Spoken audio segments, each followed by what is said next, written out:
It's out there. Forget what the unbelievers say. It doesn't need their belief. It doesn't want their belief. Its lack of evidence is its armor, a cloak that turns it invisible despite its presence. You've never seen it, and you never will. Not until it's too late. What you once thought unthinkable, preposterous, lacking sound reason will consume you. It will come at you in your darkest times, when your drawbridge is lowered, the gates battered and broken down, the town watch scrambling to know where to defend, who to keep out, and what to protect. They will be overwhelmed, hopelessly so, and it will waltz in with a smirk. It doesn't need your belief or even your fortitude.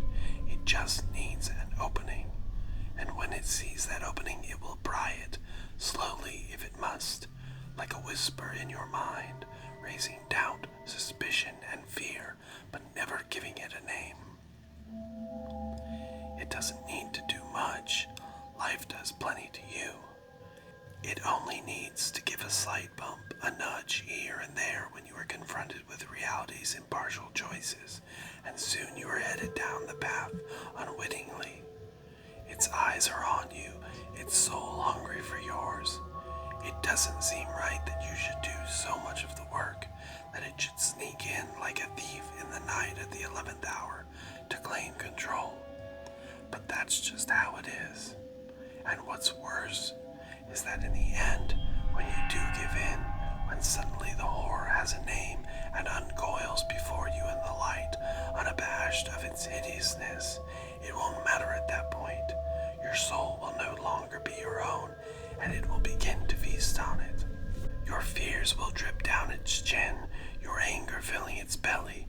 Your sudden horror at the realization as what you have done will only strengthen it enough to turn it from misty shadows into flesh and bone.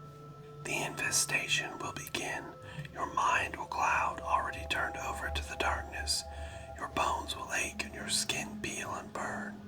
Your nights will be full of sleep but offer no rest, and your waking hours will feel like a blur between the lines of consciousness and utter darkness. When you give something to it, you can't easily have it back. A battle must be waged, one that you are woefully unprepared for, one that you could have been prepared for, but that was when you did not believe in it, when you thought it was nothing more than a scary story to unsettle feeble minds. You thought yourself above them. Oh, how you are so very feeble now. How you succumb to its wishes, committing its acts for it, if you can even take credit for those, decrepit as you are. You are no less than an empty vessel filled with the vilest of illnesses, one not originating in this physical world, but the world beyond, the place you put so little emphasis on, the place where strength was most necessary. Your mind palace was no more than a children's forest hut, a disheveled heap of sticks and old pockmarked tarps.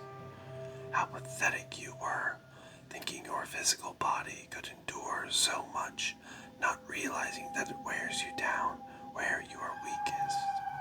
It is a coward at heart, but a devilishly cunning one. It doesn't play by your rules. It doesn't care for your morals. A cheap victory, bad sportsmanship are in its playbook.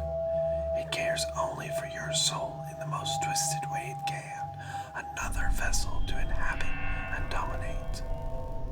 And when it is done, when it is found out or bored, whichever comes first, it will leave unscathed while you crumble to the earth a blubbering mess. If there is anything left of you, it will forever be scarred, inside and out. You will never be the person you were before. You will be changed, hollowed out, trying to find something to fill back up the void it left. But those things that you used to gorge on will matter no longer.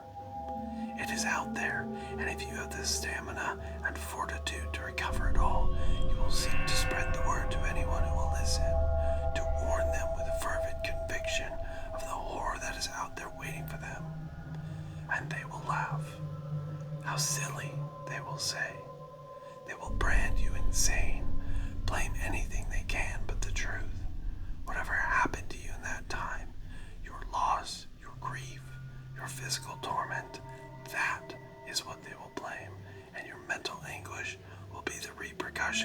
those trials in their eyes.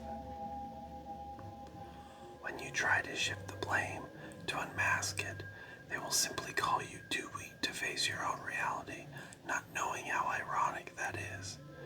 They won't believe you. They won't want to believe you. And that's the way it likes it. You become more evidence of the contrary, that this mortal life, these tribulations on the material plane are the cause of your problems, that people only blame the ethereal when they cannot confront their own reality. In your quest for sincerity, your attempt to spin something positive out of this tapestry of horror, you will only weave it into the fabric of mythology and absurdity even more, and there it will sit, but not idly, mind you. No, it will wait in the dark dyes of the cloth, biding its time for a tear in the fabric once again, where it can thread the needle and begin the terrible cycle once more on another unsuspecting victim.